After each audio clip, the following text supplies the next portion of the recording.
Ketemu lagi dalam pembahasan materi fisika. Saat ini kita akan mempelajari tentang perpindahan kalor. Tujuan yang ingin dicapai setelah peserta didik belajar tentang perpindahan kalor adalah peserta didik mampu menganalisis perpindahan kalor dengan cara konduksi, konveksi, dan radiasi. Perpindahan kalor dapat terjadi dengan 3 cara. Cara pertama kita sebut sebagai cara konduksi atau dengan cara hantaran.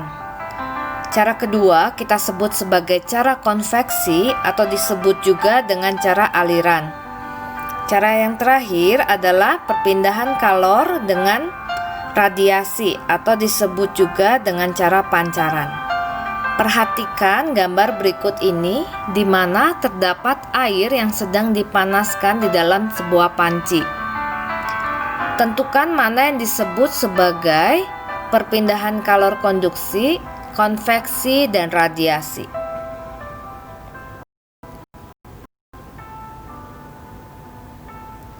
Konduksi merupakan proses perpindahan kalor tanpa disertai perpindahan partikel, atau perpindahan kalor dihantarkan dari partikel yang satu ke partikel yang lain, sedangkan partikel itu sendiri tidak mengalami perpindahan.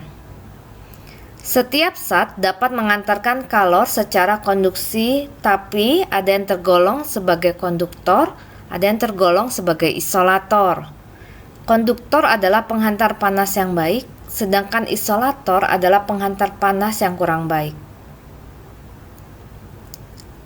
Untuk percobaan berikut ini, terdapat sebatang logam di mana ujung A dipanaskan, sehingga beberapa saat kemudian ujung B akan ikut panas. Hal ini terjadi karena perpindahan kalor dari ujung A ke ujung B, tetapi tidak disertai perpindahan partikel zat tersebut. Laju kalor atau daya konduksi kalor dapat dihitung dengan rumus berikut, yaitu P sama dengan Q per T sama dengan K kali A kali delta T per L, di mana K adalah konduktivitas termal, A adalah luas permukaan, delta T adalah selisih suhu, L adalah panjang perpindahan kalor.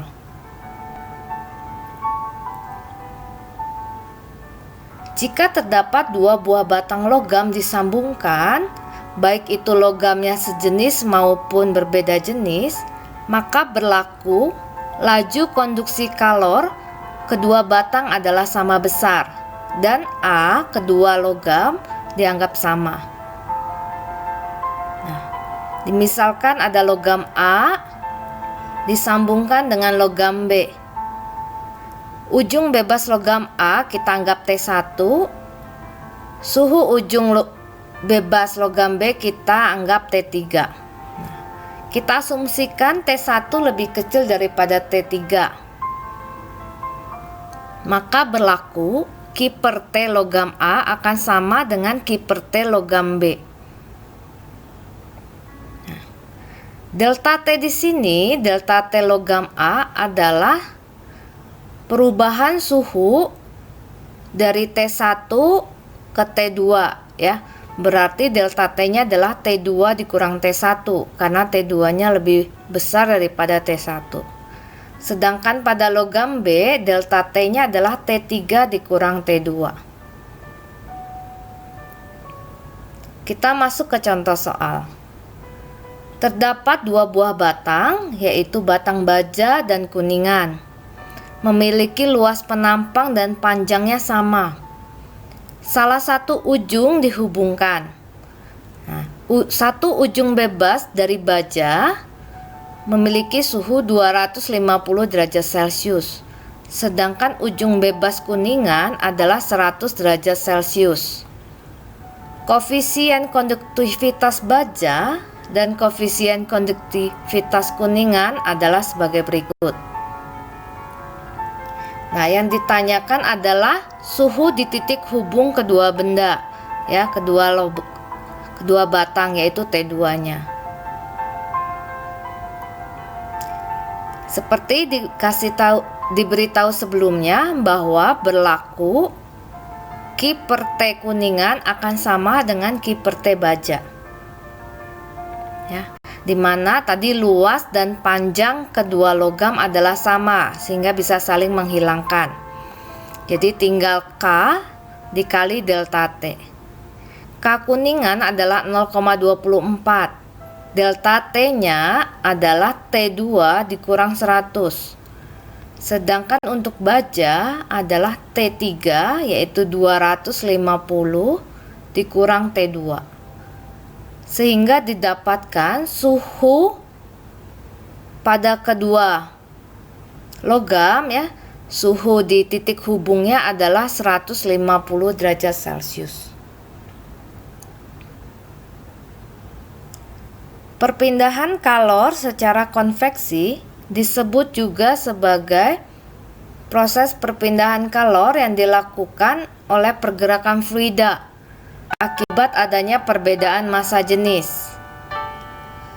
Nah, rumus yang dapat kita gunakan adalah P sama dengan Q per T sama dengan H kali A kali delta T, di mana H adalah koefisien konveksi. Sedangkan A adalah luas penampang, delta T adalah selisih suhunya. Perhatikan gambar yang telah kita lihat sebelumnya, yaitu terdapat air di dalam sebuah panci yang sedang dipanaskan.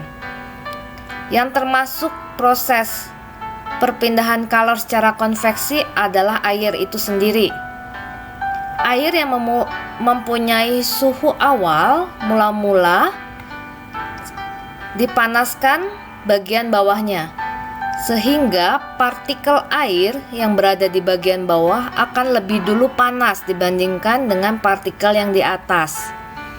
Nah, partikel air yang berada di bawah yang panas akan memiliki massa jenis yang lebih ringan daripada massa jenis air dingin. Partikel panas ini, partikel air yang panas akan bergerak ke atas. Sedangkan partikel dari air dingin akan turun ke bawah karena massa jenisnya lebih berat. Nah, begitu seterusnya sehingga seluruh partikel akan mengalami kesetimbangan.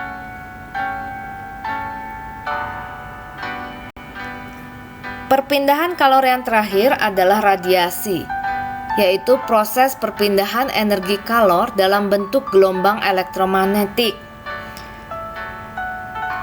Ada istilah yang disebutkan yaitu emisivitas, itu adalah seberapa besar pancaran radiasi kalor suatu benda dibandingkan dengan benda hitam sempurna, di mana nilai E itu adalah 1 untuk hitam sempurna. Laju kalornya kita dapat hitung dengan cara Q per T sama dengan E dikali dengan sigma kali dengan A kali T pangkat 4, di mana E adalah emisivitas benda, nilainya adalah dari 0 hingga 1. Sigma adalah tetapan Stefan Boltzmann, yaitu 5,67 kali 10 pangkat minus 8 watt per meter persegi Kelvin pangkat 4. A adalah luas permukaan, T adalah suhu mutlaknya.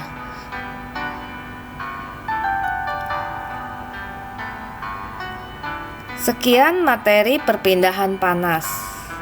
Kita akan mencoba untuk beberapa latihan yang akan diberikan oleh guru kalian. Terima kasih.